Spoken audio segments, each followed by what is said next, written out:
Тажрыйбанын жоктугу да болуп атат интервью берип. Эми баардан өрүлө Кудай буюрса Кыргызстандан келат неме эле, как это, восходящая звезда деген болгон. Исмайыл Байгем келип таң интервьюсун алганда. Салам достор, биринчи жолу кыргызча интервью алып атам. Ошол сонун жигиттерден өзүм жаңы эле таанышып калдым. Ошо биринчи жолу таанышып абдан кубанып кеттим. Фархат кандидат мастер спорта канчанчы жыл эле? Тетиги 2015-2016. Бияктан Нурсултан, оказывается, менин атам жакшы көргөндөй укмуш акындарына кирет экен. Экөөм мен курбулаштарым, типа ровесники, да? Ошол анан азыр тааныштырып кетелик. Азыр Нарын шаарында ушул какта Чар жайлоосунда. Чар жайлоосуна эс алганы келгенбиз. Анан жакшы эжебиз бар, кийинчерээк ал эжебизди киргизсем, тоже интервью кылып. Ошол эжебизге интервью алайын деп келдим элем, анан эс алалык деп келдик. Ошонун билим эле ушунча жакшы балдар болуп калды. Факат баштасаң болот го, атың кийин аттан. Рахмат, жалпыңыздарга салам. Ошол мен өзүмдүн атым жана айтып кеткендей эле Фархат, атамдын аты Марсбек. Баягы СССРдин маалында ушундай аттар көп колдонулган го. Марсбек жана ошол сыяктуу Советбек деген сыяктуу. Ошол СССР маалындагы атам ошол убактарда төрөлгөн. Атым меники Фархат. Анан негизи СССР таралгандан кийин төрөлгөнбүз 1997-жылы. Бирок ошол Фархат деген атты жактырып көбүнчөсү баягы ишемби күнү төрөлсө Ишембек, жекшемби күнү төрөлсө Жексенбек болуп атса, башкача ат уккусу келгенби, көпчүлүктөр Фархат десе ошол өзбек деп ойлойт. Чынында эле баягы ушул неме жакка дагы ат башы жакка дагы уйгурлар көп келген эмеспи? Ал деле уйгурлар деле уйгурмун деп айтты, ат башылыкмын деп. Анан ошондон уйгур экен деп дагы ойлошот. Бирок кыргыз элебиз ат башынын кара суу деген айылынан, сары багыш деген уруусунан, сары багыштын исинен азык деген урууданбыз. Ошол 1997-жылы Ошунун баары эмне деп аталат?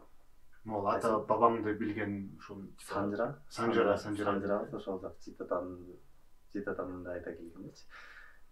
Ошол 2015-жылы окууну бүтүп Россияга тапшырдык. Ветеринардын экспертизага тапшырып, ал жактан 1 жыл окуп, анан как раз мен ошол барган жерде радиация бар экен, газ чыгат экен. Ошол жерден Кострама, Ярослав Löкөбүнүн жанынан. Анан ал жерден немеси воздух, аба ырайы мындай влажный болуп, денеге ала чыгып кетет экен, мындай беттерге чейин ак болуп, анан ал жерден кетишке туура келип калды, ошентип кетип калдык. Сен денең ошол жактан ала чыктыбы? Анан болбой калып, адамдар негизи акта неме экенби?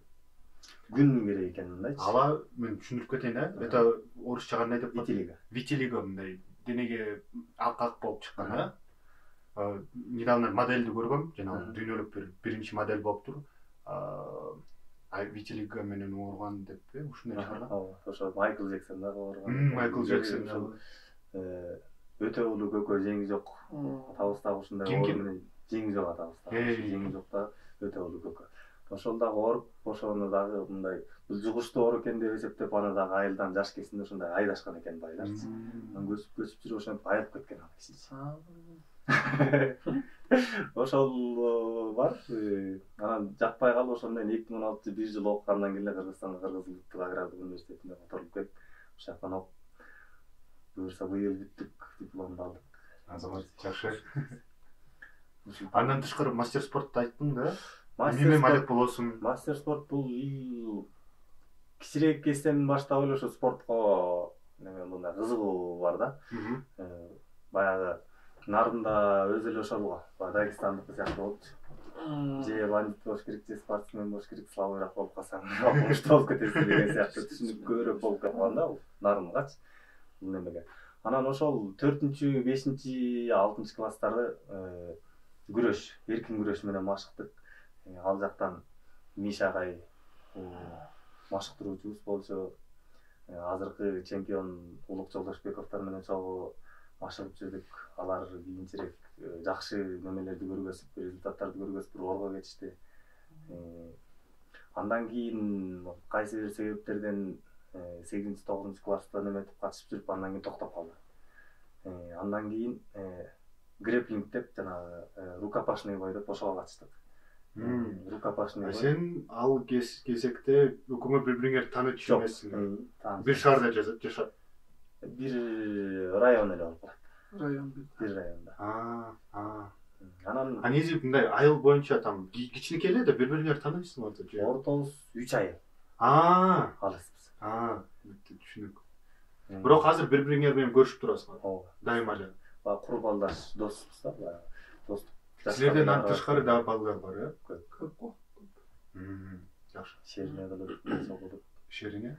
Типа акча чогулуп. Жок, ал акча согулуп эмес. Бири-бирибизди коноктоп, айына бир сагынып каласың да досторуңду. Аякта мындай ар кайсы жаштагы бар. 2001ден эң улуусу мен 97-чи. Эң мудрыймын дейсиң. Жок, аяктагы мудрыйбыз Нурсултан. Ушул башын баштап ушундай баарын бириктирип, ушундай керек экен деп Демилге неметип, дайыма биздин мындайча айтканда акылыбыз болуп келет Нурсултан. Бир нерсени баштап демелгилеп мындай неметкенге дейин күч берип бизге неметип, ушундай идеяларды айтып келет да бизгечи. Ошентип ар кайсы областтардан мындай чогулуп балдар неметип, Областтардан Нарындан эмеспи? Нарындан эмес, Таластан бар, Баткенден бар, Көлдөн бар, Нарындын башка жактарынан бар, Дөбөлүүдөн Нурсултан бар, Оттуктан Кутман, Күчтүү. Нарындын өзүнөн, Кочкордон болуш. Токтойм азыр. Эмне үчүн жолугушат? Азыр атам көрсө абдан плаништап аткан. Бир неме машыга чем увлекаетесь? Это машыгаш алектенесиңер. Это вот неме менен, ыр сүйгөндөн. Кыргызчам төнүп калды дейм. Бeni tanıştırdı. Ben ошол агалардын артынан, өнөрдүн артынан болуп жүргөн балдар болсо, төкмөлүк өнөр жана башында айтып кеттим.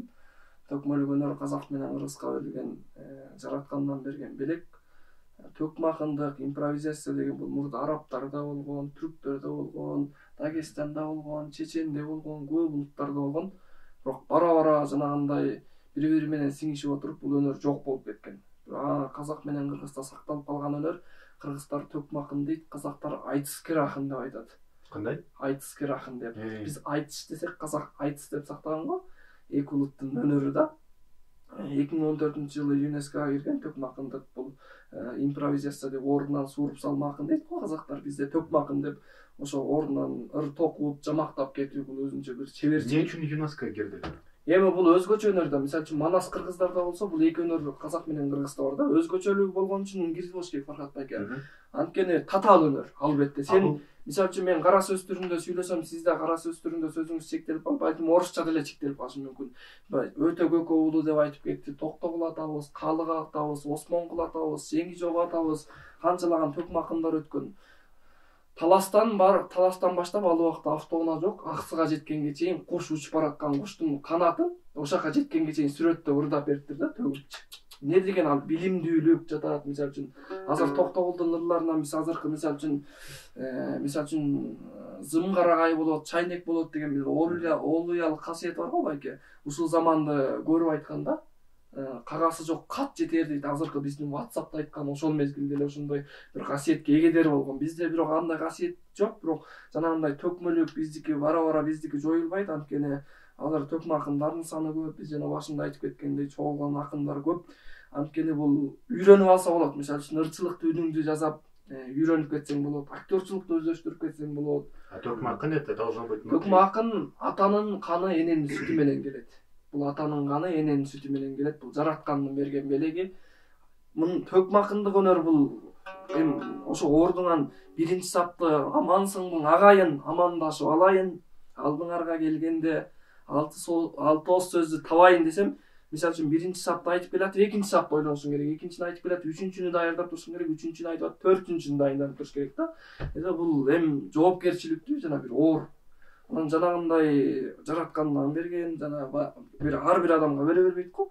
Болбосо орустарда үйрөнүп алмак, биздин Алы Туткучев деген устатыбыздын жакшы бир айткан сабы бар. 1,5 миллиард Кытайдан бири дагы Манасчы чыга элек, төбөлдөр чыккан орустун төкмөсүн эч ким уга элек дейт. Кыргыздыкындай талантты дүйнөдөн эч ким туа элек дейт. Ben жакында ушул бир Манасчы не чыкпады площадьте, ал кирдиби рекорд Гиннесага. Анткени ал менен спорт этилип атпады эле, спорт болуп атканда, киребиз деп. Азыр кире элек го дейт. азыр жолу канча бир аякка калып келет, анан ушундай азыр кире элек пока. Кире элек. Бирок кирем деп айтты да, мисалы үчүн 14 саат 27 мүнөт манас айтты Дөөлөт Байкебиз, өзүбүз Байкебиз таанышабыз. 14 саат болобу? Жок, биз эми таанышпызга, бир чөйрөдө жүргөндөн кийин аралашабыз, бир сахнага чыгабыз, бир тойдо болобуз, ушул сыяктуу нерселер го. Анан эми 14 саат 27 мүнөт тынбай эле манас айтып, бул татаал нерсе. 14 саат сүйлөй албайм мен мисалы үчүн. 14 эмес 1 саат сүйлөүчү эле эсиң ооп жетип каласыңбы? Эчтеке суу ичкен жок, тынбай. Ошондо азыр Нурсултан Фархатты үйрөтүп атат, турабы? Ооба. Фархат сен Нурсултанды бири-бириңерди типа обучаете, турабы? Бири-бирибизди кемтигибизди толуктайбыз. Толуктап мындай. Өзүңдүн кемчилигиңди өзүң көрбөйсүң да, баягы бир чөйрөдө жатсаң калып, бир чөйрөдөн чыксаң өзүңдүн рамкаңан чыксаң анан неметесиң, көрөсүң да. Силер могу логотипти көрүп калдым да, көчмөндөрдүн логотиби комуста. Ошол жактан берилген беле? Жок, муну усталар эле кызыгып атайын ушундай. Ошол түшүрүп жасап койгон да. Усталар ал типа учительдериңер, а? Жок, уста комусту жасаган адистер. Бул Фархат Байкенин комузу, менин комузум калып калыптыр. Ошол комуз жөнүндө типа кантип жазылат комуз? Неме, тарыхын билесиңерби? Эми комуздун жана күнүн башы Камбаркан деп жанагы маркумдар өнү китебинде окуганым боюнча комуздун келип чыгышы айтылат да. Камбаркан деп жанагы Камбар деген киши болгон го.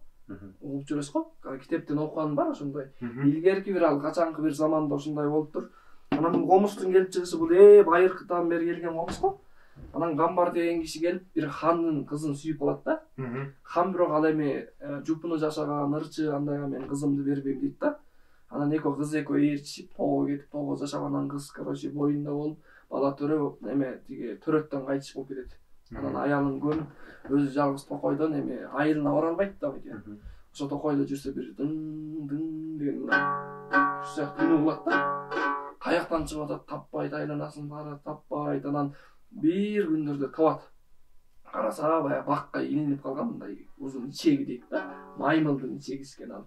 Ошол токойдо бир өртпү бирдеке болуп, анан маймыл бактан секирип, ичеги илинип калып, ал кургап күнгө. Анан шамал болгондо ал ыргалып, анан музыка чыгыптыр. Анан аны колун менен кармайын десе, күнгө аякталып, аябай эмеспин го, эскирип, чырт үзүлүп кетет экен, ошо менен тиги таппайт, анан ушинтип жыгачты кылат биринчичи. Жыгачты эми сразу эле ушундай суйкайган комуз чыкпаса керек, башкача кылып жасап, бир кыл тагып көрөт, 2 кыл тагып көрөт, 3 кыл тагып көрөт.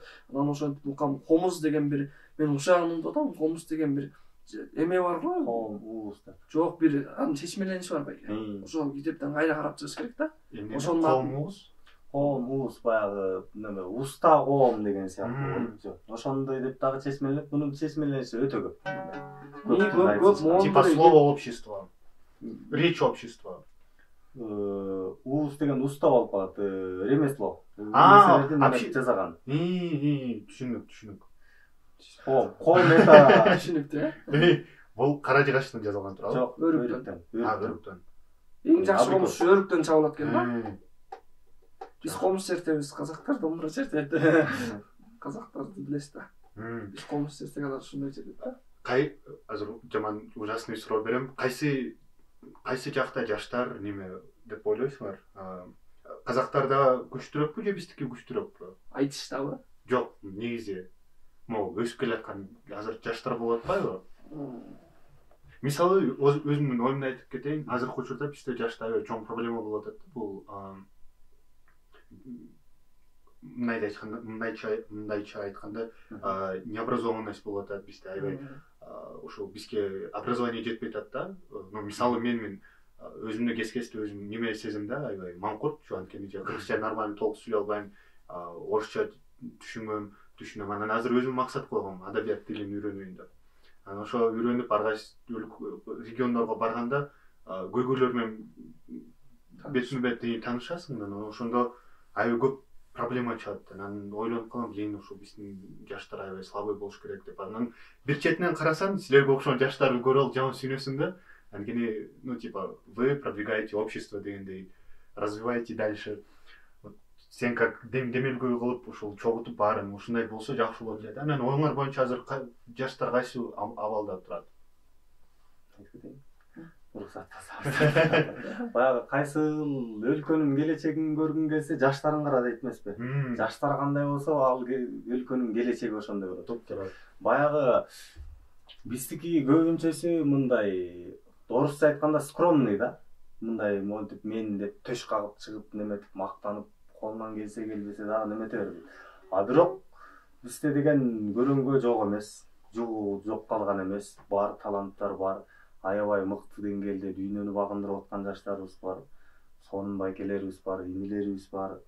Мындай ала келгенде мамлекеттин бай кедей дагы мындай таасир этип коет экен бираз кайсы бир деңгээлде. Айтып атпайсызбы каяктыкы, мисалы үчүн каяктыкы дегенде казак менен кыргызды айтып атасыздар. Казактын жаштарыбы же кыргыздын жаштары кыйынбы деген. А мондай байлык аркы территориясын бардыгын эске ала туруп мондай немени статистиканы алып чыга турган болсок, кыргыздар алдыда бир топ эле деңгээлде. Мисалы үчүн Казакстан бизден канча бир область эле Кыргызстандан чоң да. Калкынын жыштыгына ошонго жараша бири-бирине конкуренция бар. Ошончо жыштыктын арасынан ушунча талант чыгат. А биздики кичинекей эле территория, кичинекей эле элбиз. Ошонун ичинен ошолорго жетпесек да ошого жеткидей ошончолук таланттарыбыз чыгып атат. А тигилерден ошончолук территориядан бир уч чыгып атса, бизден кичинекей территориядан да жарым учтан көбүрөөк чыгып атат деген сөз. Жок, ал мындай байке. Биздики алдыда деп ойлойм. Жана эме бар, биздики алдыда ойлобойм мен. Сизге каршы чыгайынчы. Улуттун жаманы болбойт, уулдун жаманы болот дейт. Мындай да байке. Бул кайсы жаштар мыкты болсун, жаштардын өнөрү болсун, жана спортсмендер болсун, бул руханий жак, сөзсүз руханий жак, сен материалдык жакка байланыштуу болот экен. Сен материалдык жагың камсыз болбосо, сенде кайдагы руханий жак? Мисалы да. Азыр жана байке айтып атпайбы? Токтоп кетсеңчи, ушул жакты кечирип кой. Типа, если душа не богата, откуда материальное богатство? Ушунун тетириси. Наоборот. Если немен жок болсо, байлыгың жок болсо, кайдагы ички дүйнө? Байлыкка тырыша бересиң деген мааниде айтып атат. Ал эмес, мисалы үчүн, эми өзүңдүн кардының тойбой турса, үй бүлөң начар болсо, сен өнөргө эмнеге иштейсиң? Туп-туура түшүндүм, ооба. Ошону айтып атам да, анан сенин материалдык жагың камсыз болмоюнча руханий жактан өсө албайсың деген сөз да. Казактар эмнеге астыга өсүп атат деп мен айтам. Спортсмендер көп, анткени казактын жери чоң болгон менен эли бизден 3 эсе эле көп да. Азыр 19 миллион болсо, биздики 6,5 миллион. Ошондой 2 эсе 3 эсе эле көп да. Салып карасак, мисалы үчүн Фаркат байке айтып атпайсыз, төкмакындар деп алам да. Бизде 50 төкмакын, казакта 600 төкмакын. Аны бөлсөк дагы, мисалы үчүн элибизге бөлсөк да, баары алардыкы басымдуураак көп да. Кечирип кой. 50гө сен дагы киресиң, сен дагы киресиң. Киребиз, кирет, байке да кирет, мен да кирет, туура. Мен сен деп баштагам, до этого договорились. Мен не тупой деп акты ойлоп атышат го. Кыргызчаны билбейт, бактан сураштырып атат деп. Бирок тастыктап кеткеним жакшы да, өзүмө дагы анан может быть тоже адамдар үйрөнүп атат, адаби кыргыз тилин жакшы. Ошондуктан казактар астыга бардат деп ойлойсуң. Казак биздин туугандар. Мисалы үчүн азыр дүйнөлүк спорт болсун, Кудайга шүгүр биздин да жакшыларыбыз бар, байке билесиз го. Казактар өнүккөн элүү элдин арасына кирди, Кудайга шүгүр. Мисалы үчүн казактарды мактагандык эмес, бирок бирөөнүн жакшы жагын көрө билген да, бул жакшы нерсе байке. Анан биз мыктыбыз, биздин Манас атабыз бар, биздин Ормон хан болгон Кенендин башын алган деп тет илгерки доор менен жашайбыз биз азырчы. Манас бар, Кыргызста Манас бар деп ал эми өткөн кеткен нерсе байке, бул чын эле да, эфирге эле айтып койчу нерсе эмес. Менин күйөрүм биздин Манасыбыз бар, Манас болгон монткенде азыркыны жашайлы да, азыр казактар эмнеде өнүгүп кетти. Туурабы байке? Казактардын мен өнүгүп кеткени мисалы үчүн антип төш какканы дагы бар. Мисалы үчүн Темир тас деген эмесин көрүп атасызбы? Абайды тартып атат. Кенен Сарыны, Абылай ханды, бүт хандыгын, казак хандыгын 550 жылдыгы телесериал кылып тартып атат байке. Аны көрүп, аны иши көргөн жаштар эле өзүнүн казактын тарыхынан эметет го. Камсыздалат, муктаждыгын толуктайт деген. Кечирип койгула. Силер көрдүңөр белеңер, азыр Тентек деген жакшы демилге бар. Ну, не как инициатива, балдар берип кеткен. Жок, алар кыргыз тарыхын мультипликационный кылып жазып атышат да, Манасты да сон нерсе YouTube'дан абдан жакшы. Сон демилге. Ошондой болуш керек. Мисалы үчүн бул демилгени эч жака эле башташканда башка өлкөлөрчү. Ошондой мультфильм кылып бериш керек. Мисалы мен көрүп баягы күнү өткөндө Кара Кул Ботом бар биздин билесиз да. Ошону мультфильм кылып тартып турсоңчу, аягында ашыралы Айталиев мурда гана жүрөт, карабул ботом депчи. Мультфильм кылып сону тартып коюптур. Аскада калган, ошолордун өзүнүн баласын атып алган. Сону нерсе бул. Эми азыр биздин ушул коомубуз материально небогатый болуп атат, ошондуктан жаштар иштеш керек болуп атат, Россияга кетип атат, Орусияга.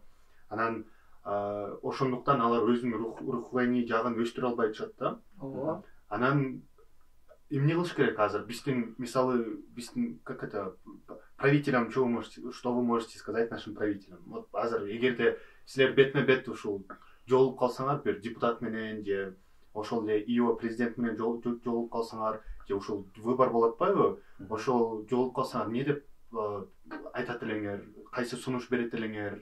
Мындай кыскача айтып көрсөңүз. Жок, сиз жолугуп калбай эле мен байке деле жолугуп жүрөт болуш керек. Депутаттар менен жолуктум көп эле. Сиз ИО президенти Садыр Жапаров менен жолугуп чыктык өткөндө. Жолугуш маселенин баарын айтып чыкты. Бирок ал кишинин ою жакшы экен, Кудайга шүгүр, Аллага шүгүр. Биринчи очерет маданият болуш керек дейт. Өсөм деген эл маданиятынан баштайт дейт. Маданиятын билбеген эл маңкурттар менен барабыр дейт. Кайсыр бир өнүккөн өлкөлөрдүн баарын карасак, бул маданият биринчи очеретте. Ошол айтып атканына ишенесиңерби же кылганына ишенесиңерби? Мындай нерсе бар байке. Биз эми өктөм болбосун, катуу кетпесин, эшегине жараша тушагы деген Кыргызстан макал бар, аны сиз түшүнбөйсүз. Эшегине жараша тушагы дейт, элине жараша башчысы дейт. Сиз айтып атпайсызбы? Биздин просто президенттер жаман эмес, мен ойлойм мындай тыйнак келем да, эл жаман да. Мисалы үчүн депутаттар жеди, министр ичти дейт, аз эки бош барсакта жеп алалы, ичип алалы деген түшүнүк бар, бул кыргыздардын канында жашайбы же ушундай да. Садыр Жапаров бир сөздөн жагынды, болду, ошол жакшы жагын көрбөйбүз да. Жакшы адамдар гана коомдун жакшы жагын көрөт жана жакшы жагын сөз кыла алат дейт. Кыргыздарда тилекке каршы мындай нерсе жок байке. Бир жаман жагын көрдү, ошол жагын айтабыз, ошол жаманын, мисалы үчүн жаманын жашырып, жакшысын ашырып алсак, бул бизге плюс болот да. Мен көп эле президенттердин жаңылганын көрдүм, мисалы үчүн. Көп эле коңшу мамлекеттердин президенттеринин жаңылганын көрдүм, бирок эми андай аларда деле болсо керек, бирок билгизбейт го. Биздики жанагындай президентти жамандайбыз, эл өзүбүз укмуш эмеспиз да. Эл да кыйын эмеспиз. Сиз айткандай сабатсыздары көп, аябай. Мындай биринчи аң сезимди ойго түшүш керек да. Азыр эл курсагы тойду, бирок мына көкүрөгү тойбой атат да.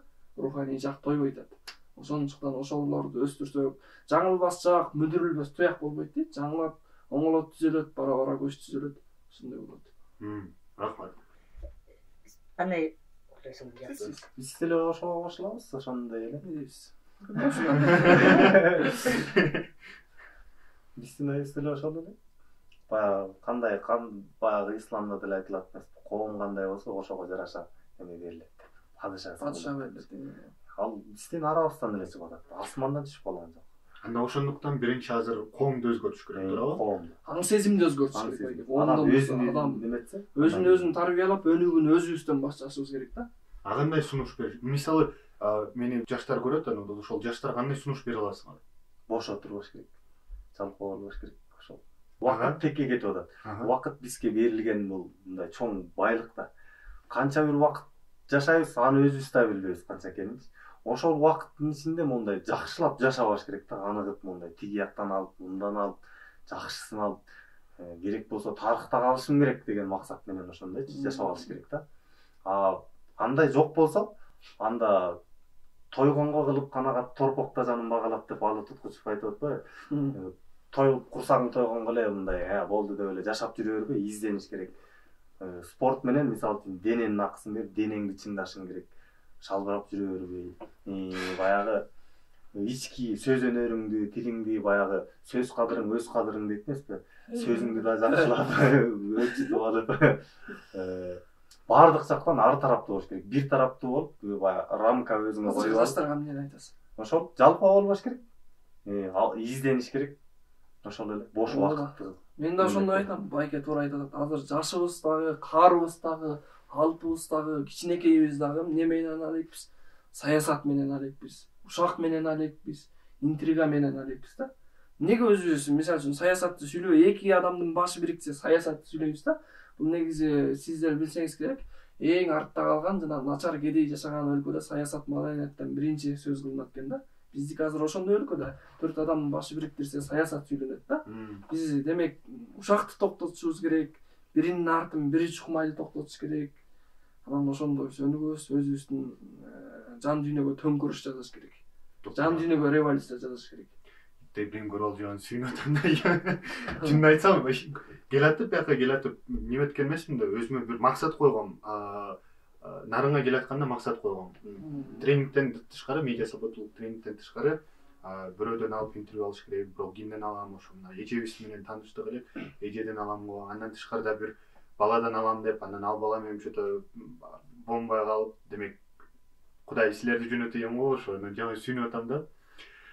Толугураак эми айтып берчи, ошол айтып бергилечи, неме боюнча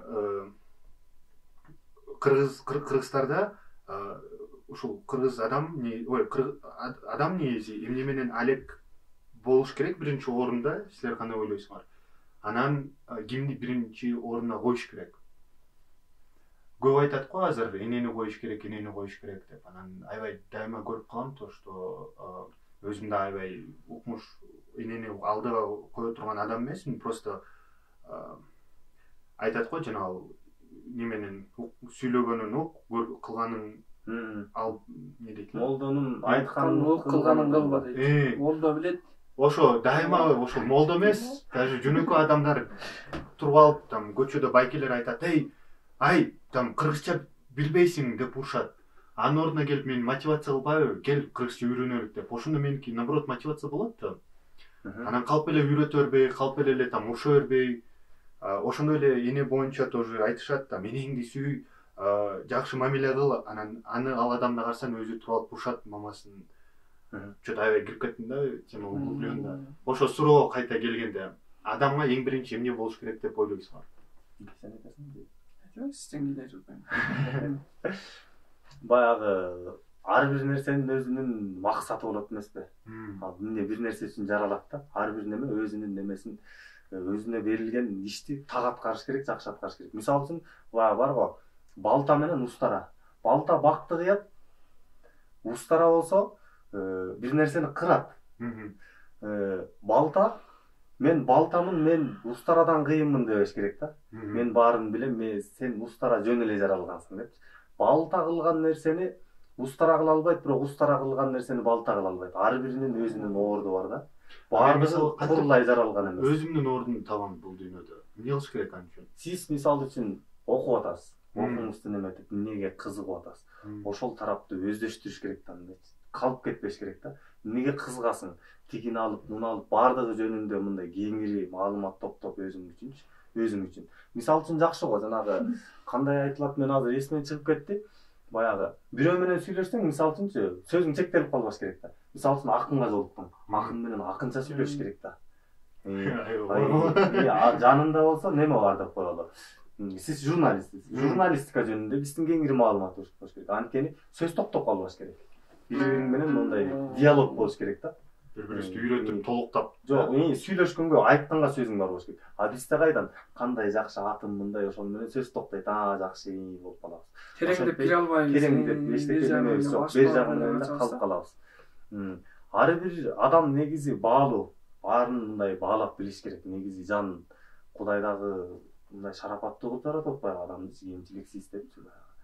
Негизи эле адамдын баркы ойдо го. Ошон үчүн эне албетте сөзсүз бул бийиктикте эненин таманында бейиш деп бар. Мусулман светтик өлкө болгондон кийин ошо энени ыйык тутабыз. Бирок баардыгынын өзүнүн орду бар. Баардыгын өз деңгээлинде мондай ыйык деп билишибиз керек. Эне ыйык, калганын жок сен ыйык эмессиң деп төбөлөп тепсе өтүп кете береке жок. Баардыгын мындай неметип сыйлаш керек. Сый кылсаң сый көрөсүң. Эне ыйык, ата улук дегендей да. Эми мен айтайынбы?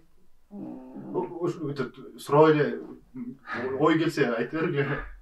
Байкенин айтканына биз 90-95% кошулам. 100% кошулам. Биринчи энени сыйлаш керек. Анткени бул мен биринчи айтайын деген нерсем, сиз айтып атпайсызбы, мен орусчаны билбесем деп.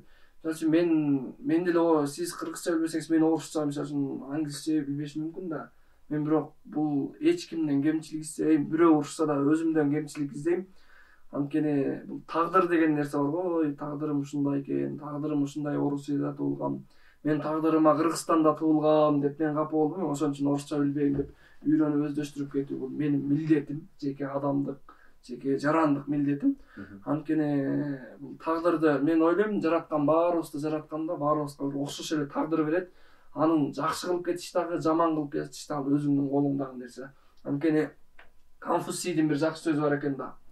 Сенин күнүгө кылган бир кыймыл аракетиң, иш аракетиң барып сенин адатыңды түзөт дейт. Кыймыл аракетти күнүгө эле бир аракетти, кыймыл аракетти күнүгө эле эртең менен туруп 7-де таң атпай китеп окуй берсең, анын бара-бара адатка айланып кетет экен. Адат болуп, привычкага айланып кетет экен.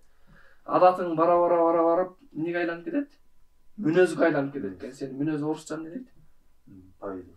Мүнөзүң түзөт экен. Мүнөзүң бара-бара барып, анан сен тагдырыңды түзүп койчу нерсе экен да. Тагдырыңды түзөт экен. Ошондуктан ар кимибиздин тагдырыбыз өзүбүздүн колубузда. Жанагы айткандай, мисалы үчүн сиз туура айтып кеттиңиз да, сиз дагы мисалы үчүн мага деле айтат да, сөгүнбө, энең турайын деп коет, кайра өзүчү.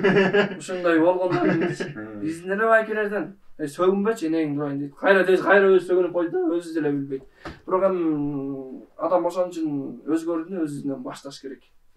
Ошондо сунуш бериш керек, чтобы бирөө силерди урушса, мага окшоп өзүңөргө кирип кетпегиле. А то мени кичинекей кезден ушул дайыма болот, Бишкекте кез-кезде жолугуп каласың, анан урушат. Неме деп эле? Маңкурт эмес, бирөкчө сөз айтышат, типа кыргызча сүйлө деп. Анан жиним келет да, ошо урушпай кыргызча менен сүйлөшпөйсүң адабият тилинде деп, жиним ичимде кайнайсың, кыжырың кайнайт да. Анан вот эми эле өзүм айтып келатам да, ошо типа сабыр бол. Ал жөн эле айткан жок, ал жакшы ниет менен айтып атат, просто ну как бөлөк сөз, бөлөк тил менен айтып атат да, аны да түшүнүп кой деп, өзүмдү успокаивать этем анан. Анан ошол успокаивать этерде сразу сөздүк тилди ала калып, там кыргызча кайсы сөз бар экен, жаңы сөз деп ошо неметем да, стараюсь выучить. Бул баягы азыр кандай темадан алыстап кетебизби, бирок баягы неме адамга сөз өтпөй калган заманда азыр сөз менен таасир бере албайсың бирөөгөчү. Кайсы бир деңгээлде бир күн, 2 күн баягы ошол сөз эсиңен чыкпашы мүмкүн. Бирок азыр деген кыймыл аракет менен бир нерсени көргөзчү заман. Кыймылың менен, өзүңдүн денең менен, жакшылыкка чакыруудагы денең менен. Сен аябай жакшы болуп, мондай жакшы сөздөрдү айтып, эртеси күнү башканы кылсаң сенден ой, өз жашап жүрбөй дейт. Айтканы башка, кылганы башка болбой. Өзүңдүн денеңен чыгышып туруш керек, мисалы үчүн. Мондай кылыш керек деп айтпай эле, эчтеке кылбай эле өзүң кыла бер. Бир күнү бирөө суктанган сөзсүз бирөө чыгат. Артыңан издейт ошону. Мондай турбайбы? Жакшы экен бул депчи. Мисалы мен силер менен суктанып жатканда, ошондой болуп баягы. Бирөөгө жеткирип эмне кыласың? Ар бир Алып айкенин айтканы бар, ар бир үргөн иттерге таш ыргытып, таш менен чаап кубалап жүрө берсең, сен коомдон артта каласың дейт го. Аларга маани бербе, максатың барбы, ошону көздөй кете бер. Болду, сени көргөн кишилер өзүн эметет, сен алдыны көздөй чыгасың ошон менен. Чыңгыз Айтматовдун уулу ушунда дейт. Чыңгыз Айтматовду деле канчалаган, Чыңгыз Айтматовду билесиз да? Албетте. Канчалаган адамдар не деген сөз айткан жок дейт. Кыргызстандан Кууганга чейин барганда билесиз да. Чыңгыз Айтматовдун бийиктиги ушунда дейт. Эч бирөөнө жооп берген жок дейт. Эч бирөөнө унчуккан жок дейт. Баары бийик бойдон калган дейт киши. Акылдуу. Жакшы адамдарга негизи унчукпай коюп утулуу, бул жакшы жооп деп айтат го. Албай ошондой да. Ошол Чыңгыз Айтматовду жакында туулган күнү болбодубу? Ошондо кыргыздын көркөм мероприятиялар болбодубу? Иш-чаралар биринки кылдыңарбы? Чыгып там ырдап, эмнетип, кумуз чертип. Баягы Нур-Султан ошол убакта айтыш өткөздү. Могу Кыргыз Республикасынын ичинде ошол жаштардын немеси бир Кыргыздын арасынан эле чыккан бир байке спонсор болуп берип, ошол жерге жакшынакай айтыш өткөзүп берди Нур-Султан мындай болду да. 12-декабрда болду да. Ошо Чыңгыз Айтматовдун туулган күнү, Алыкул Осмоновдун өлгөн күнү. Экөө бир күн адабият күнү деп койсок болот, маданият күнү деп да койсок болот да. Экөө тең Кыргыздын бир туу туткан инсандар го. Албетте. Алыкул Осмонов дагы, Чыңгыз Айтматов дагы. Биздин айтышыбыз да ошол күнгө келди. Бул айтыш өтүш үчүн да жакшы бир байге коюш керек, акчалай сыйлыктарды коюш керек. Анан ушундай демилгени көтөргөн мен байке дагы билет, угуп көрдү. Америкада Алмаз Садыров деген байке бар болчу, биздин тааныш байке. Ошо байкеге сунуш киргиздим, ушундай Чыңгыз Айтматовдун туулган күнү экен, Алык Уласмановдун өлгөн күнү экен, бир иш чара өткөзөлү, айтыш өткөзөлү, төкмө акындардын республикалык айтышын өткөзөлү деп, тиги байке макул деп бизге мага акча которду 300 000 сом. Анан акындарга 300 000 сомду байге койдук, баш байге 100 000 сом, ошону 70 000, 50 000 деген сыяктуу байге коюп, конкурс түрүндө айтыш кылып, айтыш өткөздүк. Чыңгыз Айтматовдун ошо туулган күнүнө карата. 50 адам келди анан, э? Жок, 50 адам келген жок, 12 акын келди. Ал 12 адам деп коем, 50 акын. 12 келген жок, 12 акын келди. Ал 50 акынын ичинен тандалып, иргелип келет го. Мыктысынан мыктысы. Кимиси биринчи орун алды? Кытайлык Мамбет Токто деген акын бар. Бул кытайлык кыргыздар. Бөлүнүп кайгыга салдың агаңдың. Кытайдан келген кыргыздар. Ошол баш байга алды 100 000 сом. Экинчисин? Биринчисин ким алды? Баш байге биринчи орун, экинчи, үчүнчү орун деп. Гран-при болот да. Баш гран-при деген бар. Андан кийин биринчи орун алды. Биринчи орунду Жылдызбек Төрөканов деген Тогосторолук байке алды. Казармандык жаллоодук. Экинчи орунду Нарындык байке алды. Болот Назаров деген. Үчүнчү орунду Жумгалдык Кубат Тукешев деген акын алды. Эми булар кыргыздарга төбөсү көрүнүп таанылып калган акындар да. Албетте, атам билет болуш керек. Мен да жакында үйрөнөм. Эми силер менен немем эле связь буду держать, и мени үйрөтүп, бири-бирибизди жана силер айтканда толуктап кете берелик. Мен бир маалыматымды силерге менен бөлүшүн, силер менен бөлүшүн. Кайта артка эси барсак, неме адам баары толук баары неме түз равноправный жаралат дебедиңерби? Кандай карайсыңар? Азыркы учурда могул феминизм темасы астыда болуп келе атпайбы ошол?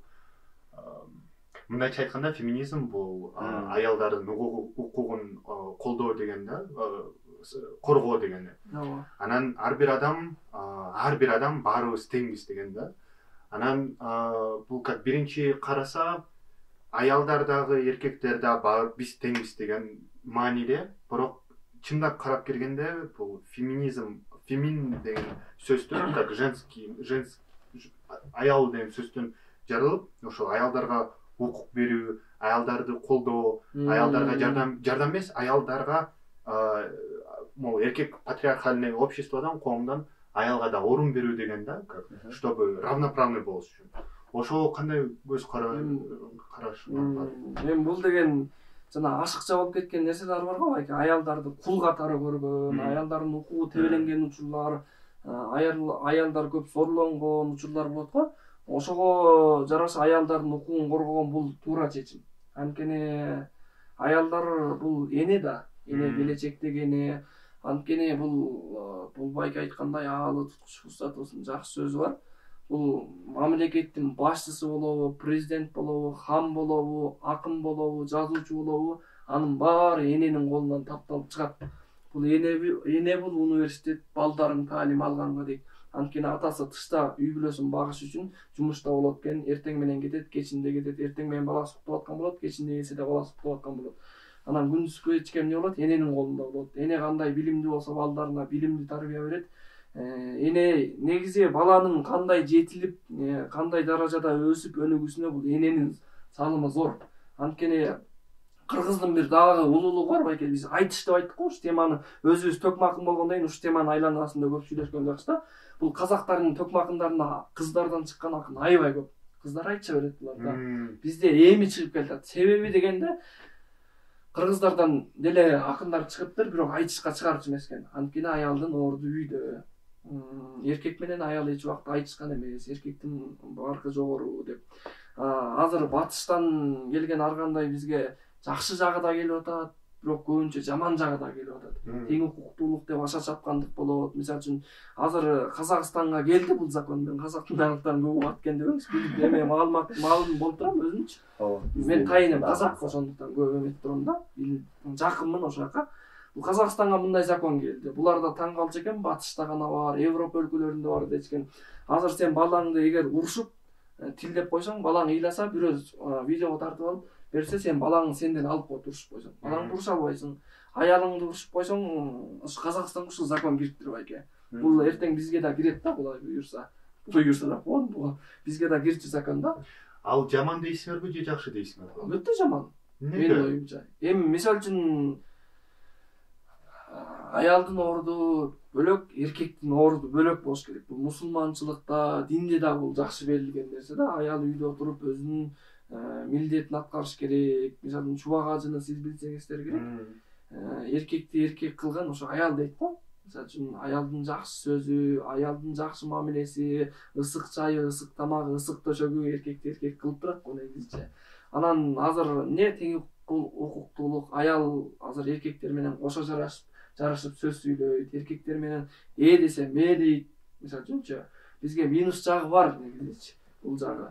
Ошондуктан бул закон мисалы үчүн туура эмес, анткени динде да жок мындай. Сиздин көз карашыңыз деле ошондой болуш керек. Балким сиз орусчалаш, орустун дүйнөсүндө өскөндөр, балким сиздики ошондой болушу мүмкүн. Ар бир адамдын ою ар бир башка го.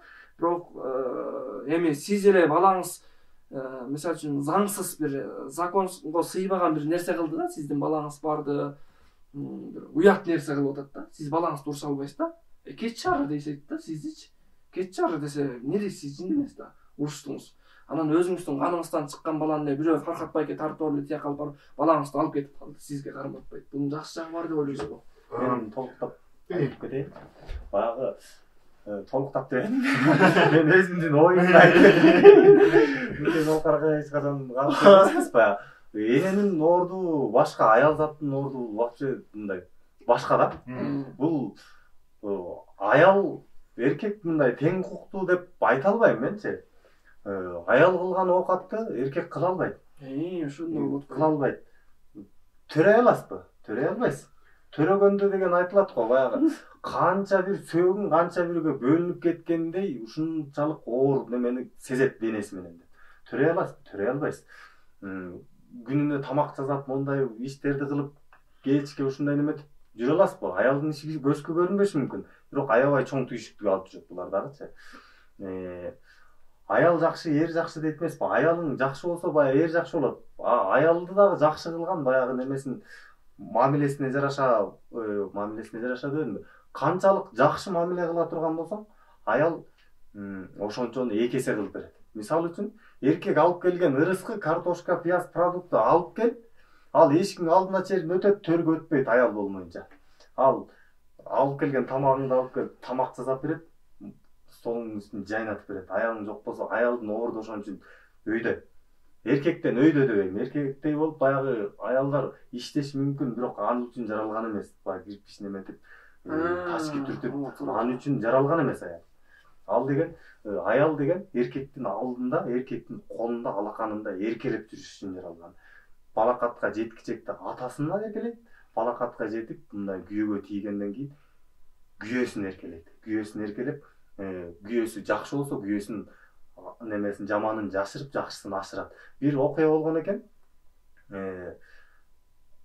Бир күйөөсү жумушка иштеп келип кеткен, ошондой Нурсултан айткандай эртең менен келет, кечинде келет. Анан баягы Нурсултан айтып берген муну дагы.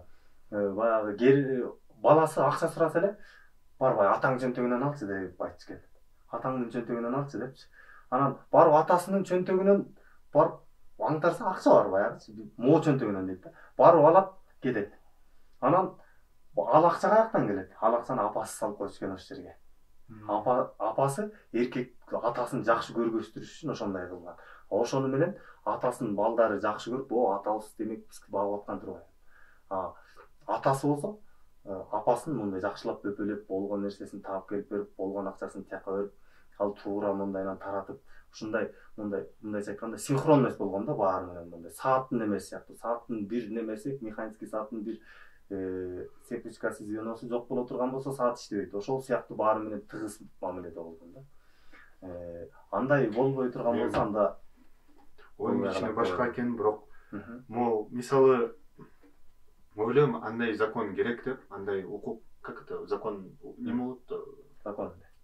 Закон эле болобу? Мыйзам болот. Мыйзам. Андай мыйзам керек деп ойлойм, анткени акыркы учурда силер көрүп атасыздарбы интернетте? Толтура эркектер өздөрүнүн кичинекей бир 5-6 жашар балдар ниттей салышат. Кыргызстанда да, Казакстанда да. Азыр отец бьет ребенка деп жазсаңар интернетте, толтура чыгат. канча адам аялдар өздөрүнүн укуктарын, өздөрүнүн немелерине, күйөөлөрүнө тебелеттириштирип коюп атышат да. Анткени күйөөлөрү келип жөн эле зордуктап эмес, өлүмгө алып келип атышат да. Анан ушуга биз көз жумсак, анда коом биз ушинтип дальше өсүп кете берет да. Аны резки токтотуш керек, туурабы? Анткени ар бир адам укугу менен жаралат. Анан, менин оюм боюнча да мыйзам керек мындай. Анткени бул как жанагы жөн уш койгондондуктан эмес да, а бул как эгерде чапсаң катуу, ошондой иштейт да бул мыйзам. То есть менин оюм боюнча. А жөн эле мындай уш койсоң иштебейт деп. Бул чала мыйзамда иштеп чыгыш керек, сиз айткандай, үстүнөн жакшынакай иштеп чыгыш керек. Мынандай мисалы үчүн кор болгон балдар турада ошондойлорго иштечү мыйзамда.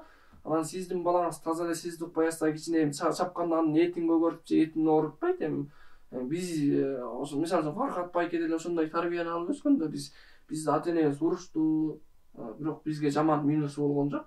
Эч кандай. Ата энеңер чапты эле мындай. Учур болду мага, мисалы үчүн мени чапкан учурлар болду. Сизде болдубу? Болот. Сөзсүз баягы неме да, бул закондун баягы менин оюмча кемчилиги неме деп ойлойм да. Бул жаңы коомго өстүрүп атканда сенин укугуң болуп эле кете берген, бирок милдети жөнүндө бир да сөз боло элек азырынчачы. Сенин мондай милдетиң болуш керек.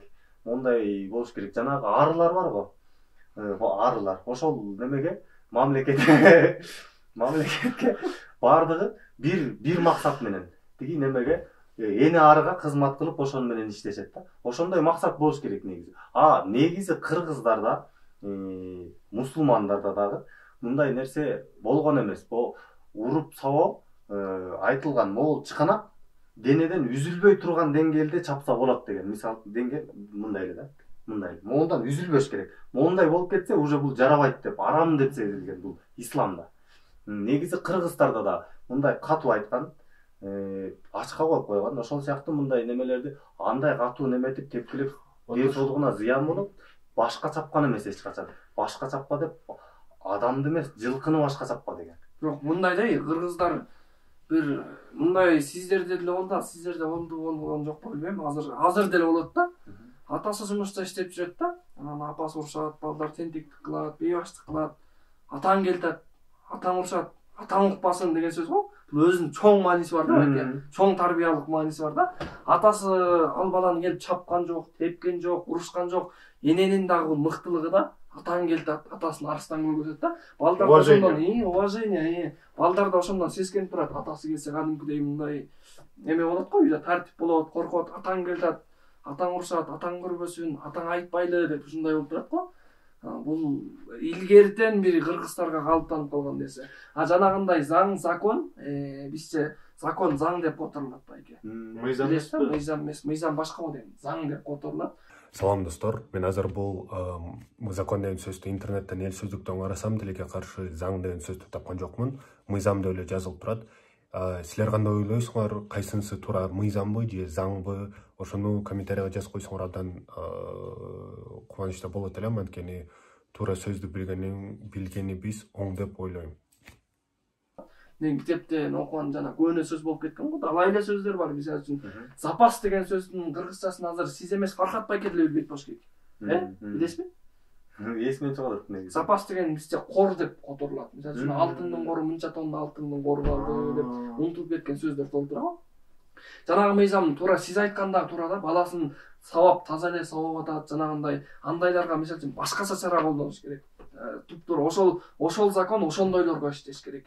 Анан баласын урушуп койгонго, өзүнүн аталык милдетин аткарган кишилерге эмес, жанагындай ашык жасабайт, көк ала кылат, баланын баркын билбейт, демек ажыратыш керек. Ажыратып да тим болбой, балким андан да күчтүү закон колдонуш керек. Демек мыйзамды анда иштеп чыгыш керек. Башынан прям разрабатывать этиш. Айта турган нерсем, биз адамбыз да. Анан биз негизи ой, бизде мы же разумные, да? Бизде ой бар, сознание бар, разумныйбыз. Рахмат ата энеме, то что мени бир да жолу чапкан жок, бирок көкмө болуп өскөн жокмун го вроде. Анан ошону айтам деп атам да, то что мен бирок өзүм көбөктөрүмдү чаап калган учурлар болду. Эми көк алат эмес, но чаап калган болду. Чаппай эле өстүрсөк болот да, мисалы мени өстүргөндөй, менин эжекемди өстүргөндөй, вроде ашыкча өскөн жокпуз, мындай көөп кеткен жокпуз. ошого карата мыйзам түзүлгөн деп ойлойм да, то что биз адамбыз, анан ата энеси там туура түшүндүрүп, туура тарбия берсе, ал баласы дагы туура тарбиялайт деп, то есть кете берет. Жо сизди чаппаса, сиз чапкыда эч нерсе кылган жоксуз да. Болгон, учурлар болгон. Толтура, негизи толтура болгон. Жакшы эле шүмшүктөрдү иш жаралгам жакшы эле. Кичинекейден баштап, чоңдон баштап. Мен ойлойм то, что адамды ушинтип тарбия кылыш керек. Өзү менен, өзүнүн поведениясы менен көрсөтүп, өзү адам болсо, баласы атасын көрүп алып өсөт да, эжелерин көрүп алып, мамасын көрүп алып, апасын көрүп алып, да. То есть Кудай сактасын, там апасы, атасы, өстөрү калп эле жана айткандай эле, биринкени айтып туруп, өстөрү тескери жасаса анда баласы внимание обращать этет. Мисалы атасы ичип туруп ичпе балам десе, ошондой да. Же атасы чек туруп чекпе десе. Ал балага өтпөйт экен да. Бул сөздүн кудурети дагы бар негизичи. Эгер мисалы үчүн мен эле тамеки чегип анан балам болбой, балам тамеки чегип отурам да. Анан тамекини чекпе десем балага өтпөйт экен. Ошо. Ал өтпөйт экен. Мисалы Себат мектепте айтат экен, Себаттын окуган балдары тамеки чекпейт экен. Себеби аларга мынтип айтпайт экен да, баке. Тамеки чекпегиле деп айтпайт экен. Айтпайт экен анда, эч нерсе айтпайт экен да. Чекпе деп айт. Окуган досторуңа калып белек. Ооба. Анан мындай да. Бир апа, келин, эне, баласы, кичинекей баласы болот. Бал жейт. Балды аябай жакшы көрүп жейт да. Анан бал жегенде денеси аллергия болот. Анан жебе десе болбойт, ушса болбойт, чапса болбойт. Анан бир таасирдүү айылда бир олия адам болот, аксакал, көрөгөч адам болот. Ошо кишинин сөзү баарын өтүмдүү экен да. Анан баласын ээрчитип барат, баласын жүр деп ээрчитип барат, аксакалга келипчи. Аксакал балам бал жейт. Бал жегенде ушундай өзүнүн денесине зыян, бул кичинекей бала билбейт. Бал жебе деп ушу балага айтыңызчы дейт да. Жакшы, анда 40 күндөн кийин келгиле дейт да. 40 күндөн кийин келгиле дейт да. Түшүндүңүз да? 40 күндөн. Экөө кетет, баласын ээрчитип алып, туп-туура 40 күн дегенден 41-күнү келет. Келип тиги олияга келип айтат, мына баламды алып чыгып келдим десе, баласынын башынан сылапчы.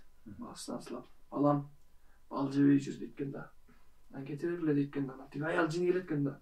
Окуй, эми 40 күн күттүрүп анан бал жебей эле жүр деп айтпаңыз деп айтат экен. Анан 40 күн күттүрүп эле ошондой эле айтып койсоңуз кетет элек да. Биз айтыптыр, мен ошо силер келгенде өзүм бал жеп аткам деп. Өзүм бал жеп аткам. Ал адамдын денесине кирген нерсе 40 күндөн кийин тазаланып, 40 күндөн кийин таптаза болуп чыгат. Бүгүн 41-күн келди, демек мен тазардым, мен тазаргандан кийин балага айттым, демек бул сөзүм өтүмдүү дейт экен. Жанагы нерсе, мен тамеки чегип атып балама айтсам, негизи ал нерсе өтпөйт болуш керек. Ошондой нерсе да. Топтора вот ошону караштырып жатам да, эгерде мыйзам керек деп ойлойм негизичи. Бирок разработка, туура разработка. Жөн эле поверхностный эмес, как көбүнчө бизде мыйзамдар иштейт. Туура эмес иштейт. Туура эмес иштейт да. Мейлі саясатты артқа қойылық. Кичине өзүңөр жөнүндө айтып бергилечи, азыр кандай планыңар бар, кандай карайсыңар ушул келе жаткан 21-жылды? План көп байке, сиз айткандай. Биз маданият чөйрөсүнүн өкүлдөрү болгондон кийин ар ким байке Фархат байке айткандай, ар ким өзүнүн тармагына, өзүнүн колунан келген иши менен кылыш керек. Карга келип алып булбул боло албайт, булбул барып карга боло албайт. Анан биз өзүбүздүн милдетибизди аткарышыбыз керек. Коомго биз кандай пайда тийгизе алабыз? Коомдо сиз айткандай киргиздер көбөйдү. Бул улуттун жок болуп кетишине бир кайсыр бир өлкөнүн өзүн жоготуш үчүн биринчи тилин жогот деген сөз бар го. Тилде кыргыз тилин сүйбөгөн, орустун тилин сүйлөгөн азыр бизде жаштар көп. Мен жана бир ырымда айткам, кыргыздын тилин сүйбөгөн кыйындар чыкты. Кыргыздын тилин билбеген кыйындар чыкты миңдеген. Орустун тилин сүйлөгөн оройлор чыкты миңдеген. Ошондой ырсактарыбызда айтылат. Не кылышыбыз керек жаштар? Кандай болгондо кыргызча сүйлөшүшүбүз керек. Биздин маданиятка кошкон салымыбыз, тилге кошкон салымыбыз жакшы болуш керек. Жалаң кыргызча сөздөр менен ырдайбыз, кыргызча төгөбүз. Ана жанагындай телевизорлордон берсе, бул андан уккан адамдар көп таасир алат. Биздин ушундай оюбуз, жанагындай айтыш деген нерсени биз көп өткөрүп турушубуз керек. Бирок мындай өткөрүш үчүн жанагындай байге коюш керек. бул байге коюш үчүн биздин мамлекеттин чама чаркы келбейт. Анда санда бир жылда бир 2 миллион 3 миллион сом коюп өткөзөт. Бул сөзсүз ошондой каражатка келет экен да, бирок бир жылда бир айчы өткөн бул аз да. Жанагындай акындар үчүн. Ошондуктан мындай иш-чараларды көп кылышыбыз керек. Көп кылыш үчүн биз өзүбүз кылышыбыз керек. Спонсор издешибиз керек. Жана мамлекет мага эмне кылып койду дебей, мен мамлекетке эмне кыла алдым деп жашасак, коомду баарыбыз өзгөртөбүз. Биздин планыбыз ошондой. Жанагындай айтыштарды көп өткөрүшүбүз керек. Анткени башка да нерселерди кылсак болот. Кылабыз, Кудай буйруса. Бирок өзүбүздүн ишибиз, өзүбүздүн талантыбыз болгондон кийин ошол жагына көбүрөөк басым жасашыбыз керек. Ошол жашыбызды өстүрүшүбүз керек. Балким ошол жагыбыз менен коомго, өлкөнүн өнүгүшүнө салым кошо алабыз балким. Албетте, бирин туура. Туура кошулам. Сиз Кошулам биз. Жок, план боюнча. План. Жаман ойлонуп кеткен. Смех смехом, бирок адамдар, эгерде араңарда бирөө бар болсо, кимде ушул мүмкүнчүлүк бар болсо, финансылык жакта же финансылык эмес, любой тарапта акындарга жардам берем десеңер, ушул биримкени уюштурганы. Анда комментарийга же мага напрямую жазып койсоңор, мен силерге контактыларын жөнөтүп эм, Нурсултан менен же Фархаттын байланышып, алар менен чогуу бир нерсени жазсаңар болот го деп ойлойм. Андыр сүйлөгөн экен. Тангыры тилген балтам. Кыялга батып кеткен. Бизде пландар чынында көп.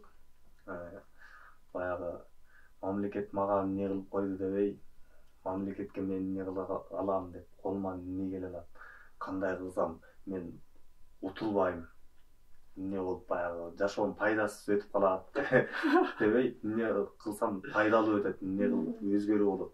Мисалы үчүн бир күнүң окшош болуп өтүп калса, демек сен утулуштасың дейт го. Анткени окшош эле кылып атасың. Тыянак жок деп, бир күнүң экинчи күнүңгө окшош болуш керек экен. Жакшылап өзгөрүү керек. Бүгүнкү күнүңөр окшош булам. Окшош эмес. Кайдан?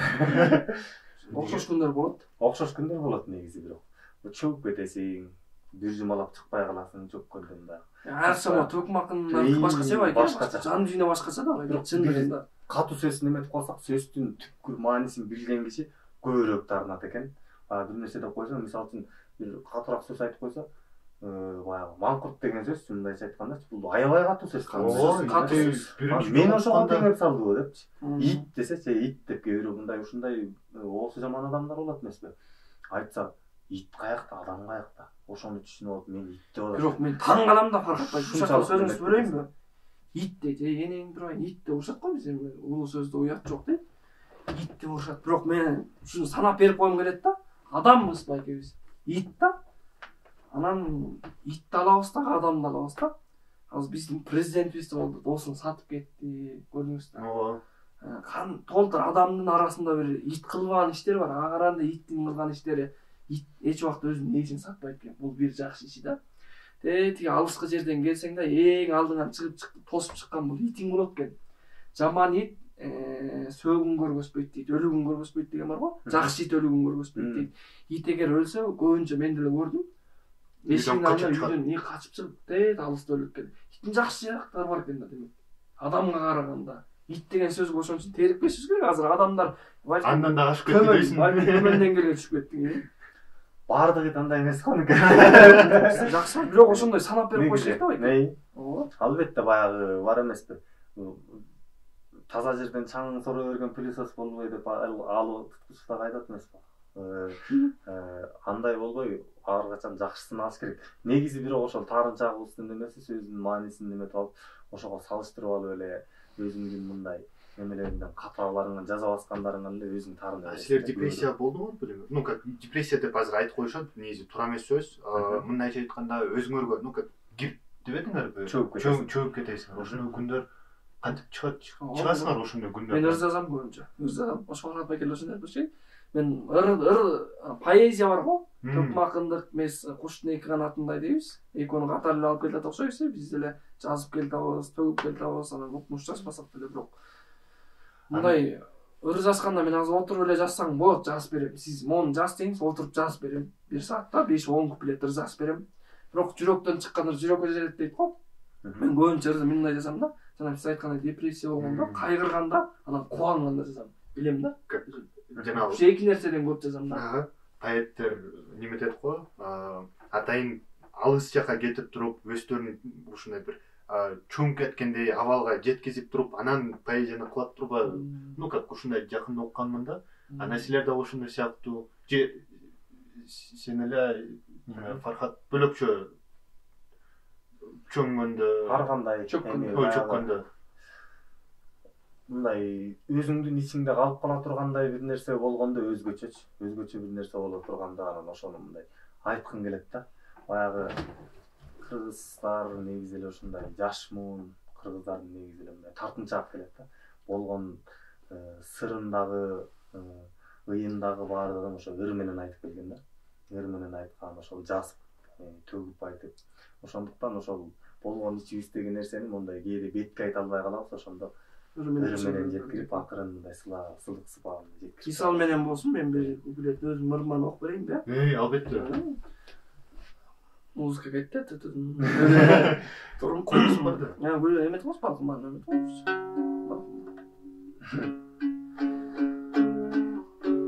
Турмуш мени көп нерсеге үйрөттү.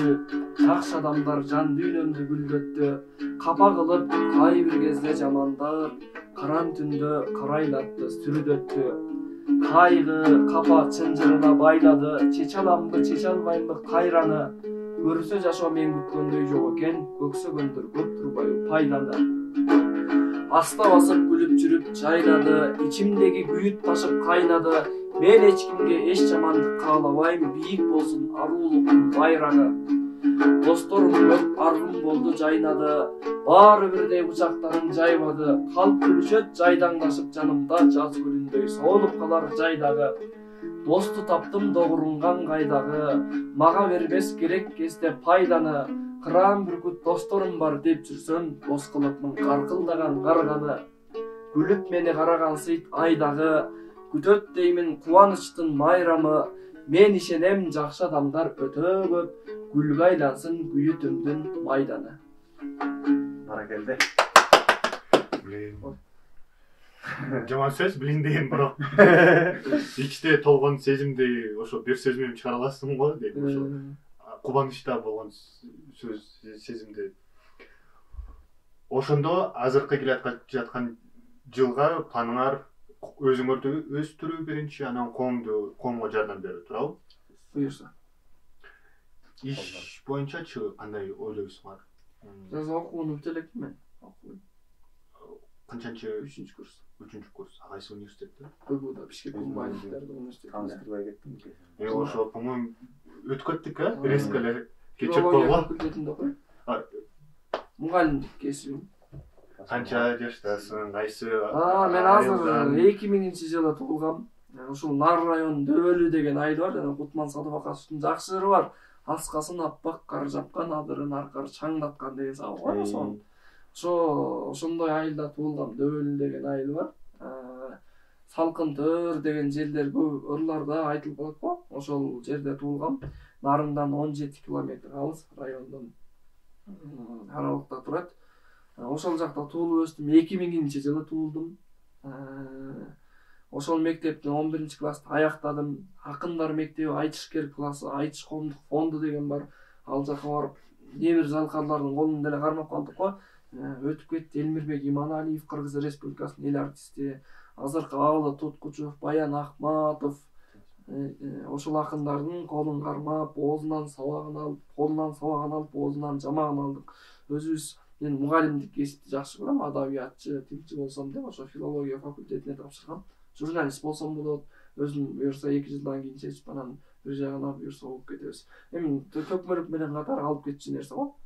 Өзүбүздүн жеке башка кыялдарыбыз да бар, эми айтчу нерселер бар, айтпачу нерселер бар дегендей. Рахмат. Ошондо негизи мындай төкмө акынчылыктан тышкары бул филология, адабият жана кыргыз тили өстүрүү, тилге кызыгуу. Бизде эми меники таптакыр аралашып кеткен баардыгы. Окуган кесибим малдыктыр. Малды дарылап, ушул мал менен да. ырдап жан дүйнөмө жаккандыгы үчүн ушул акындыкты, ырды, комузду, салттык музыканы жакшы көрүп, ошо ырга жакын фольклорлук немелерди. Жашоодо мындай баягы бала атанын кесибин улайт деп коет эмеспи? Атам ушундай КамАЗ айдайт. КамАЗ машина. Ошону неметкендиги үчүн баягы байкелерим дагы машинеге жакын кишилер ушундай. Ошолордун аркасынан эле кошо жүрүп үйрөнүп алып эле кылган ишим, күнүмдүк акчамды таап баягы неме тирилигимди кыла турган нерсем баягы машина жасайбыз, машинени сырдайбыз, ошол сыяктуу нерселер менен машиненин кооздоо немеси менен алектенебиз. Ошону менен жанбагабыз. Анан баягы бир жак менен эле жүрө бербей баягы өзүңө рамка чийип алсаң аны менен жүрө бересиң. Тияктуу да рамкадан чыгып, тияктуу да бияктуу да неметип коюп, Нурсултандарга тамашалап айтып калам. Күндүз көчкө КамАЗ оңдодум, таң аткычакта комузду жерде. Көмүп баштырыш. Андан тышкары спорт менен алек болосуң. Спорт менен баягы эми баягы өзүңө жагымдуу баягы бош болбой, бир нерсе кылайын десең эметпей, дүйнөдөн өч алуу эмес. Баягы өзүңө жагат го, биз өзүбүз деле мындай ала турган болсокчу, баягы кыз темасын ала турган болсок, баардыгы эле эми эркек болгондой муну таналбайт болуш керек. Баягы эмнесин карайсың, келбетине, чырайына карайсың. Аны кыздар аны карабайбы. Өзүңө деле баягы тың болуп жүрсөң, бош болбой. Майларды баарбы? Жакшы болуп жүрсөң, сымбаттуу болуп жүрсөң, сүйкүмдүү. Мен өзүм ушундук болуп кеттим. Алысмын, өтө эле алысмын. Бирок баягы аракеттин ичине алысмын деп койсоң, аракет кылуу менен келет да бир нерсечи. Асмандан түшүп кала туруп, түшүп калса эле монтөлө болуп калган мисалчалык деңгээлде эмеспиз да. Таруудай бар го, тарууну билесиз. Буудай, таруудай эмгекти, таруудай жетишкендиктин артында тоодай эмгек турат дейт. Сонун сөз го. Таруудай жетишкендиктин артында тоодай эмгек турат дейт. Бир нерсени кошумчалай кетейин. Төкмакынбыз. Байке да өзүн тааныштырды го төкмакын деп. Бул жана айтпадыкпы, жараткандан берген эненин сүтү атанын каны менен келген деп. Ливой төкмакынды эми кез келген төкмакындын атасын сүрүштүрүңүз. Тай жагын, анан өзүнүн туулган атасы жагын сүрүштүрсөңүз, жет атага чейин сүрүштүрсөңүз, бирөөсүндө акын чыгат, же кошокчу, жамакчы, манасчы төртөөнүн бирөөсү чыгат. Жет үчүн, жет тай жагынан же өзүңүн жагынан. Бирөөсүнөн чыгат сөзсүз. Антпесе андай жок. Ошол атадан келген неме. Өнөр, аландан мисалы үчүн бир эртең менин балам акын болуп чыкпашы мүмкүн, баламдын баласы чыкпашы мүмкүн, анын баласы чыкпашы мүмкүн, бирок кызым болуп кызымдын баласынын баласы болуп чыгышы мүмкүн. Ген деген бар. Ошонун жет атасын апасы жактан, атасы жактан сүрүштүрсө, сөзсүз ошонун атасы жамакчы болот, же кошокчу болот, же төкмакын болот, же жасмакын болот, же манасчы болот. Өнөр ээси болот. Албетте. Түшүнөм, эгерде биологиядан элементарына карап көрсөк, жакында бир окуяны уктум элем. Орусиядан аял орус. Азыр жакында бүтөт. Орус аял немени афроамериканецти төрөп коюп, күйөөсү ал аялды багыштуу сабап текилеп, аягын текшерип, ДНКсын текшерип чыкса, ошол эле күйөөсүнүн баласы, просто ошол күйөөсүнүн жактан 5-чи поколениясынан атасы неме экен, афроамериканец. Ошондой эле ген менен келген эле дейт. Ошо анда подытоживай орусчамда деп айтат. Мен аяктоочу, жыйынтыктоочу сөздөр сунуш берип коесуңарбы, мындай бир сунуш же бир эмне оюңарда бар? Бир менен келген өзүнүн бир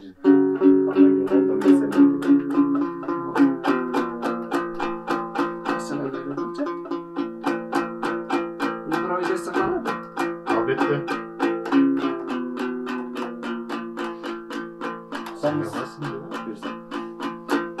Комуздун өзгөчөлүгүн да айта кетели. Мисалы үчүн, башка аспаптар бир эле күүлөнүштө күүлөнөт экен. Комуз болсо 16 башка күүлөнүштө күүлөнөт. Ошончо. Мисалы үчүн акындыкка, мисалы үчүн Нурсултан күйлөп атпайбы? Акындыкка башкача настройка болот. Ырдаш үчүн башкача настройка болот. Ар бир нерсеге башкача настройка менен, күүгө башкача. Бул адам өзүнө настройка эмес, ошол стилистика, өзүнө дагы өзүнүн үнүнө дагы сөзсүз. Бул дегенде эле ошол.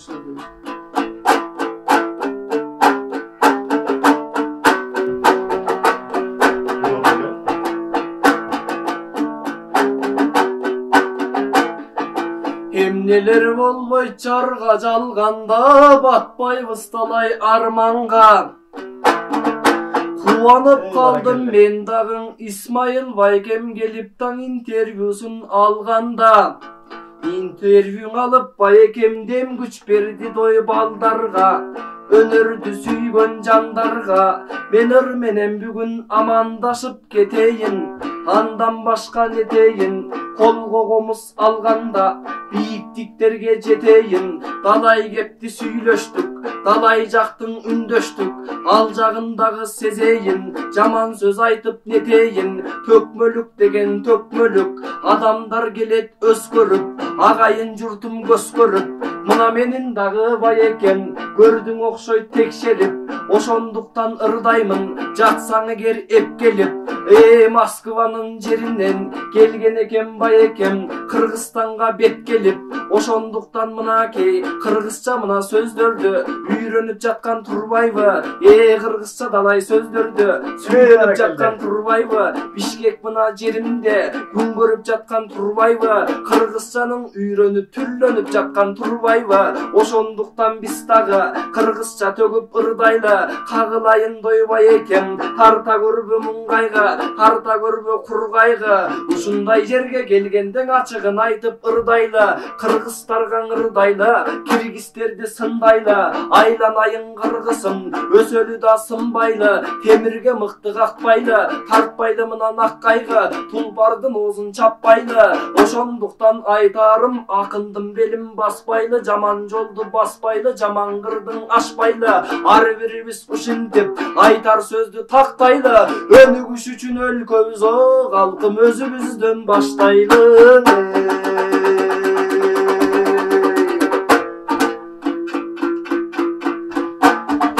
Ошондуктан акындар төгө берет сабалап. Кыргыз деген эл барда далай таланттар мына жаралат. Кыргыз менен казакта болгон өнөр турбайбы?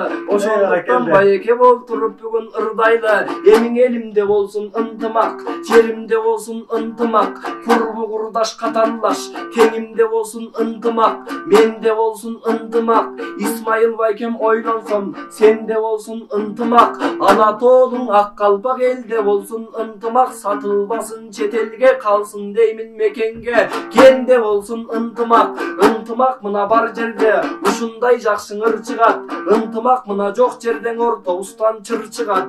Ошондуктан ушинтип ырдап кеттим чымчылап. Революция болбосун, Кыргызстан мынан ушундай жаштар келип оңдосун. Нур-Султандай акынның комуз кылын толгосун. Кыргызымдан ушинтип акыйкаттык орносун. Кыргызтай улуу калкымдын ой жараткан өзү колдосун. Эми жанымдагы мынакей Фархаттай болгон агам бар. Ырдоого менин чамам бар. Ушинтип жакшы сөздөрдүн ырдаша турган заман бар. Жакшылыкка буйруса таштала турчу кадам бар. Оңолуучу заман бар. Анткени мынан акырын оңолуп жатат адамдар. Кагылайын дой Байеке, элиңдин айтып ырдагын. Сатылып жаткан чет элге кениңдин айтып ырдагын. Курбу курдаш катарлаш теңиңдин айтып ырдагын. Жараткан Алла жараткан теңирдин айтып ырдагын. Кашымдан ушинтип Байеке бекер карап турбагын. Комузду сизге берейин, андан башка не дейин? Асылын ойдун терейин. Жаман ойду ар качан жакшы ойлор менен жеңейин. Өнөрдүн үрөнүн себейин. Ар дайым мынан интервьюга чакырса акылдап ырдап келейин. Калган каткан кептердин эмкиде Байке төбөйүн.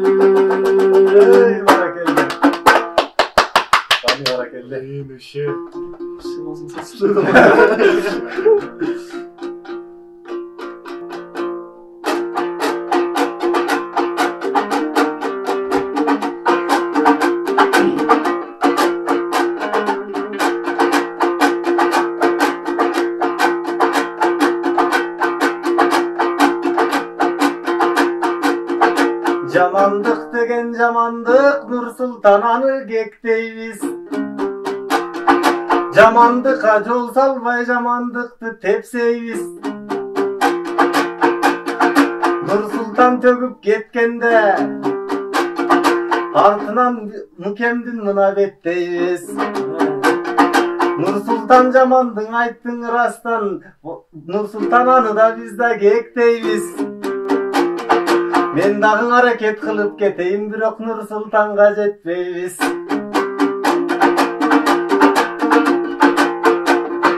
Сендей болуп нүкеме мен дагы жакшылыкты болжоймун. Сендей болуп Нурсултан мен да комуздун кылын толгоймун. Бакылдай берип нетебиз нүке, мен дагы сендей ойлоймун.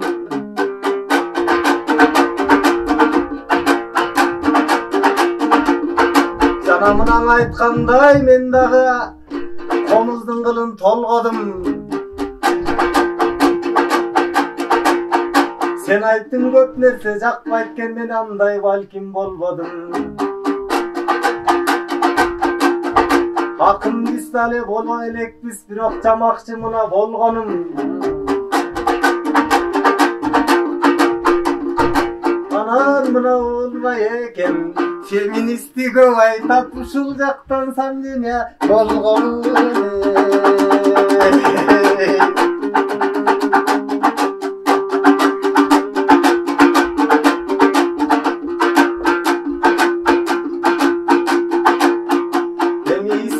Байкен айталы, айтып кайталы, каймагын ырдың калпалы.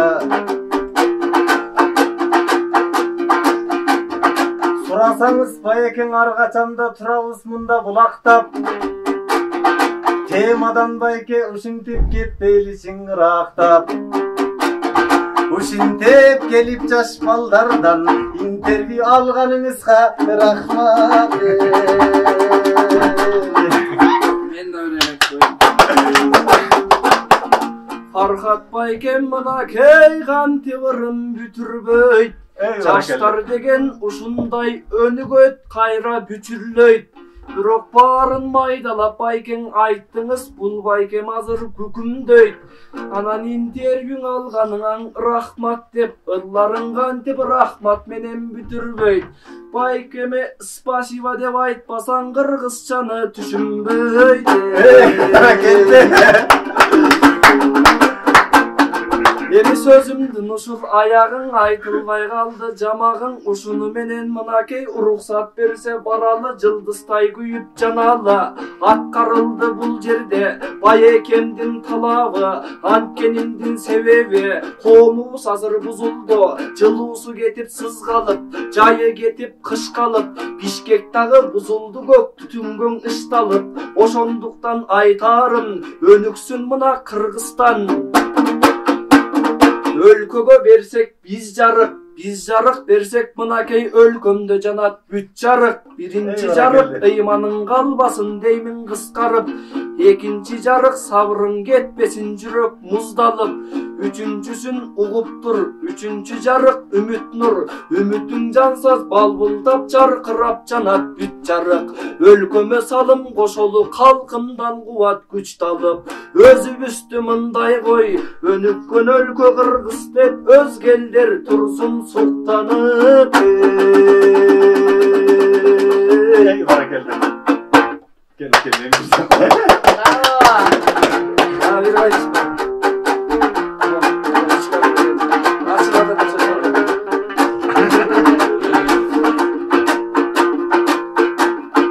Интервью сурап келгенде Нурсултан мында качпады.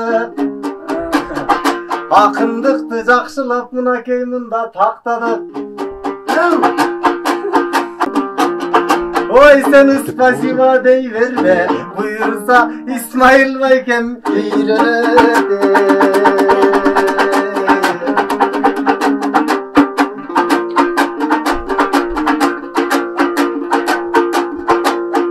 Нурсултан эми токтойлу, узагыраак соспойлу.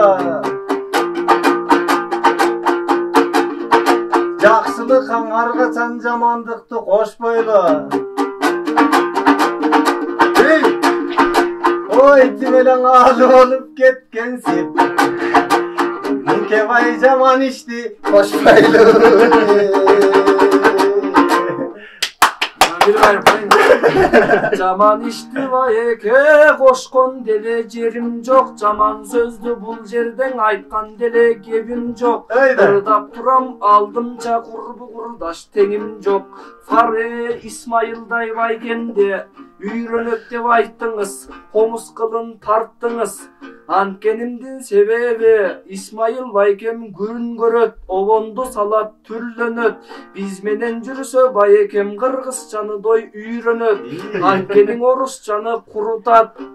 Биз менен жүрсөң аз эле, тажың орусчаны дой унутат. Анткенимдин себеби биз басып мына келебиз аталар салган из менен. Мен келедей кайыкмын Фархат байке, чайпалбай турган сиз менен. Арзайым мына басалы кыргыздар салган из менен. Байкем орусча мына сүйлөсө калтырап кетти бүттенен. Эркедей болгон эжекем рас алып келиптир күч менен. Эй, баракалла. Истеген байке кыргызсыз, кыргызча тилиң өткөндүр энекең берген сүт менен.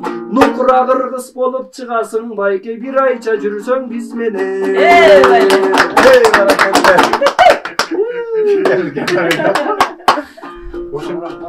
Силерге рахмат. Бүтүрөйүн деп атасыңарбы? Жок, айтайын. Ошо рахмат. Айтайын дегем. Вы смели меня тут освинуть. Ошо мен интервьюну бүтүрө берейин. Көргөнүңүздөргө рахмат, ата-энеме рахмат, мындай жигиттерге рахмат. Эгерде как это, если неправильно что-то говорил, простите. Если я неправильно что-то говорил, простите. Кыргыз тилин үйрөнүп келдим. Буюрса адабият тилин бул жигиттей бал куйгандай кулаңыздарга куям. Эң несиси жирак Кыргызстан деп коет, да? Вы знаете, что делать?